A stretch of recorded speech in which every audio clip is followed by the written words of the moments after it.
Vanda et Vision ne sortira que le 15 janvier sur Disney+, alors que ça devait sortir avant 2020. À ce moment-là, j'ai fait un gros fuck dans les fesses du Covid. Parce qu'à cause de ça, nous n'avons aucune réponse. Ça fait maintenant plus d'1 an que nous sommes sans film et sans série du MCU. This is really happening. Like days of old, lighting the spark of love that fills me. Am I dead? No. Why would you think that? Because you are. Each day I pray for evening just to be. Vanda et Vision se passe après Endgame, normalement. Mais moi j'ai une théorie qui dit que ça peut se passer après Infinity War. Oui, alors vous savez que dans Infinity War, quand Thanos claque des doigts, Vanda disparaît. Eh bien moi je pense que grâce à ses pouvoirs, Vanda s'est tout simplement dispersée dans un univers parallèle dans sa tête, ok, et a créé un espace où il y avait Vision. Et donc ce serait pour ça que dans Avengers Endgame, elle revient encore plus furieuse que jamais en disant « Tu m'as pris absolument tout, mais qui es-tu? Tu vas le découvrir, bla bla boum boum bla boum. » Mais là vous vous dites « Oui mais c'est parce qu'elle vient de se réveiller, elle a vu Thanos tuer Vision. » Très certainement ça, mais ça peut être aussi parce que à cause de Thanos qu'elle a hop, elle s'est créée elle-même une vision de Vision, c'est rigolo. Et du coup, elle a vu plein de parcelles de Vision, ils ont eu des enfants, comme c'est annoncé dans la série, donc il n'y a pas de spoil ni quoi que ce soit. Et en fait, à la fin, elle découvre que c'est que dans sa tête et que rien de ça n'existe, et que quand elle revient à la vie, bah, elle en veut encore plus à Thanos, parce qu'à cause de ça, elle a vu Vision mourir 2 fois. Pas une fois, mais 2 fois. Voilà, moi c'est ma petite théorie.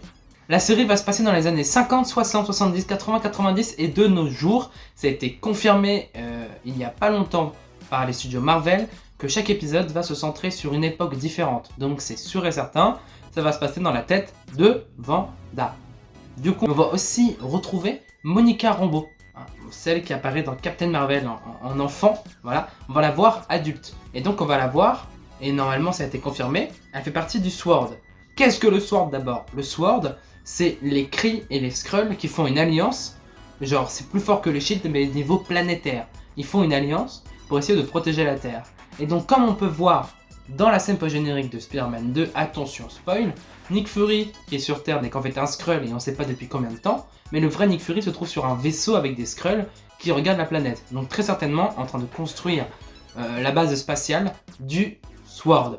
Donc dans la série, on voit le Sword et on voit aussi une équipe du Sword. Et Monica qui arrive à travers un espèce de trou de verre transpercé et on sait qu'elle a des super pouvoirs comme dans les comics. Donc est-ce que Monica Rambeau a été envoyée par le Sword dans la dimension de Vanda pour récupérer Vanda? Ou alors est-ce qu'elle est venue pour prévenir Vanda que sa tête ce n'est qu'une vision et que Vision est retenue par le Sword? Parce que juste dans la bande-annonce, on peut voir qu'il y a une espèce de bâtiment qui cache à peu près tout, et on peut peut-être croire que le corps de Vision se retrouve ici. C'est logique que le corps de Vision soit récupéré par une société plus forte que le Shield, vu que le Shield a été détruit, car Vision est quand même le mélange de Jarvis, Tony Stark, Hulk, Bruce Banner, et de Ultron. Donc c'est une intelligence vraiment très très forte. Donc est-ce qu'il pourrait revenir à la vie? Ça, j'en sais rien, mais moi je l'espère très sincèrement qu'il va revenir à la vie à la fin de Vanda et Vision. Donc nous savons que chaque épisode va durer 1 heure. 1 heure, c'est comme un film du MCU, et moi je pense qu'il va y avoir une scène post-générique, mais uniquement au 6e épisode, pardon. Donc, il y a 6 épisodes de une saison. Donc je pense qu'il va y avoir la scène post-générique à la fin. Et donc je pense certainement que ça va être Vision qui va tout simplement revenir à la vie. Je l'espère, nous l'espérons, tu l'espères, je l'espère, tout le monde l'espère. J'espère. On a pu voir aussi sur internet que dans la distribution de WandaVision, on retrouve Evan Peters.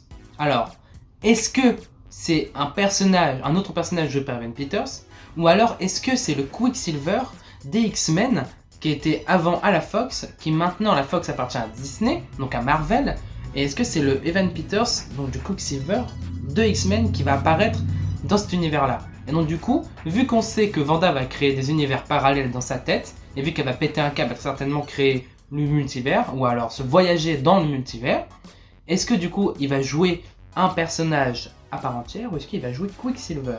Et ce serait une très très bonne façon d'amener les X-Men, vu qu'ils appartiennent maintenant à Marvel, dans le MCU. Il va aussi pouvoir permettre de faire un préquel au film Doctor Strange 2, Multiverse of Madness, où il va y avoir Spider-Man et Wanda aussi, qui sera un personnage principal. Je le répète, j'aime assez, il sera principal. Voilà, moi c'est tout ce que je voulais dire sur WandaVision. On se retrouvera le 15 janvier dès que ça sortira, parce que moi je ferai une analyse critique pour chaque épisode dès que ça va sortir, tous les jours. Moi je vous embrasse fort et à bientôt. Je prends l'accent italien. On se retrouve, des bisous.